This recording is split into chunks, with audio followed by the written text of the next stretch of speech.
Hi everyone, आज हम बात करने वाले हैं solo startup versus founding team. My name is Pooja and I am founder and CEO of Evento Tech Events and Training Private Limited. So are you ready? Let's start.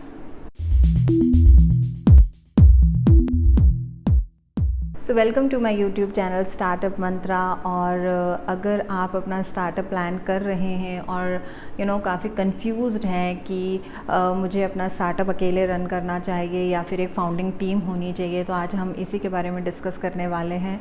और कई बार होता है कि आप फ्रेंड्स मिलके सोचते हैं कि चलो हम अपना खुद का स्टार्टअप स्टार्ट कर लेते हैं। दोनों ही सिचुएशन में कुछ प्रोज एंड कॉन्स हैं जिसके बारे में आज हम बात करने वाले हैं। तो फर्स्ट मैं सोलो स्टार्टअप से स्टार्ट करती हूँ। अगर आप अकेले हैं और कंफ्यूज हैं कि मुझे अपना स्टार्टअप अकेले मैं रन कर सकता हूँ कि नहीं, तो कोई टेंशन की बात नहीं है। बहुत आराम से आप अपना स्टार्टअप अकेले रन कर सकते हैं। बस आपको कुछ बातों का ध्यान रखना पड़ेगा। आपको एक अच्छी टीम हायर करनी पड़ेगी, आपको स्किल्ड एम्प्लॉय हायर करने पड़ेंगे, आप में वो लीडरशिप क्वालिटी होनी चाहिए। यहाँ पे थोड़ा सा आपको सुपरमैन की तरह बिहेव करना पड़ेगा, जहाँ पे सब कुछ आपको ही करना है। हाँ, वर्कलोड, क्योंकि आप सिंगल हैंडेड इस कंपनी को रन करते हैं तो वर्कलोड बहुत होता है, टेंशन बहुत होता है, स्ट्रेस बहुत होता है। लेकिन आपको लगता है कि ये सारे प्रॉब्लम से आप ईज़िली और अकेले डील कर सकते हैं, तो कोई टेंशन की बात नहीं है। बहुत आराम से आप कंपनी को रन कर सकते हैं। और ऐसा देखा भी गया है, जो सिंगल फाउंडर कंपनीज़ होती हैं उनकी ग्रोथ भले ही थोड़ी सी स्लो हो, लेकिन लॉन्ग टर्म में ऐसी कंपनीज़ बहुत सक्सेसफुल होती हैं। यहाँ पे कुछ फ़ायदे हैं, जैसे कि आपको वो डिसीजंस लेने की फ्रीडम होती है, क्विकली आप कोई भी डिसीजन ले सकते हैं। और अगर आपको किसी कंपनी के साथ कोलैबोरेट करना है या बड़े बड़े जो भी डिसीजन होते हैं कंपनी की ग्रोथ से रिलेटेड, आपको किसी पर डिपेंड नहीं करना पड़ता है। सिंगल हैंडेड आप कंपनी का आप में कंट्रोल होता है। अगर आप फोकस्ड हैं, आप अपनी टीम को गाइड कर सकते हैं। और सबसे अच्छी बात है कि आपको अपना प्रॉफिट किसी के साथ शेयर नहीं करना पड़ता है।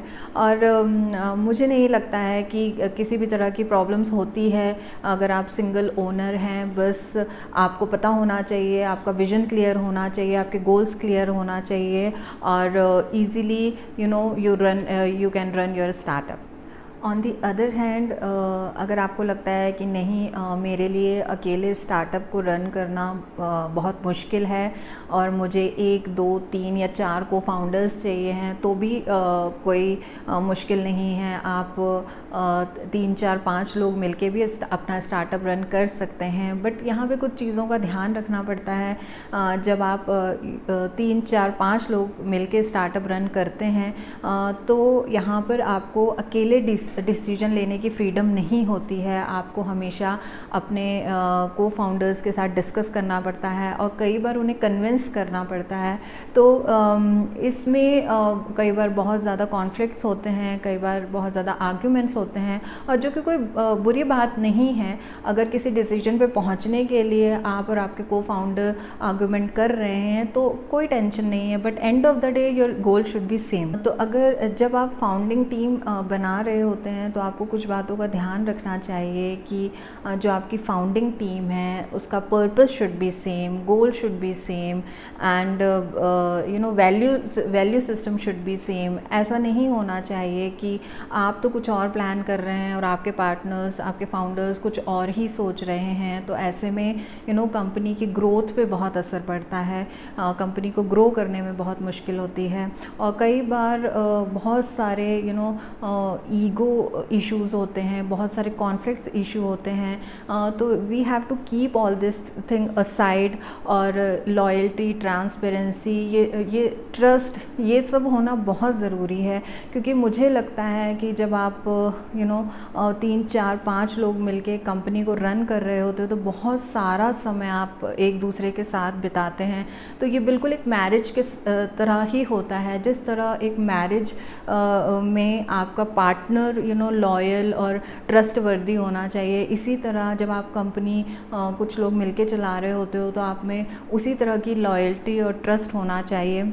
एक बहुत ही इम्पॉर्टेंट चीज़ मैं बताना चाहूँगी, आप जब भी अपनी को फाउंडिंग टीम तैयार करें तो आप कोशिश करें कि सब डिफरेंट फील्ड के एक्सपर्ट्स हों। सपोज़ आप टेक्निकली बहुत स्ट्रॉन्ग हैं तो आपके जो को फाउंडर्स हैं, कोई फाइनेंस में बहुत अच्छा हो, कोई मार्केटिंग में बहुत अच्छा हो, तो easily you can guide your team. और जो आप सबकी फाउंडिंग टीम की जो एक्सपर्टीज़ है वो कंपनी को ग्रो करने में बहुत सपोर्ट करती हैं।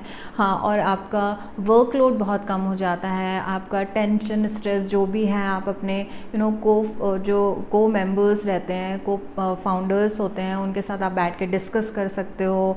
आप इजीली कोई सोल्यूशन निकाल सकते हो कि कंपनी में हम ये सारे चैलेंजेस फेस कर रहे हैं, तो बहुत कुछ चीज़ें बहुत इजी हो जाती हैं।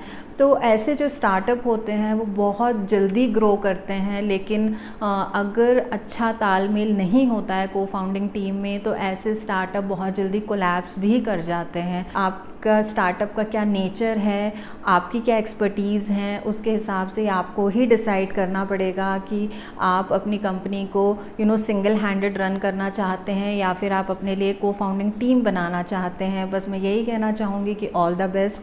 और अगर आपको ये वीडियो अच्छा लग रहा है तो please like and subscribe and share with your friends. Take care, bye bye.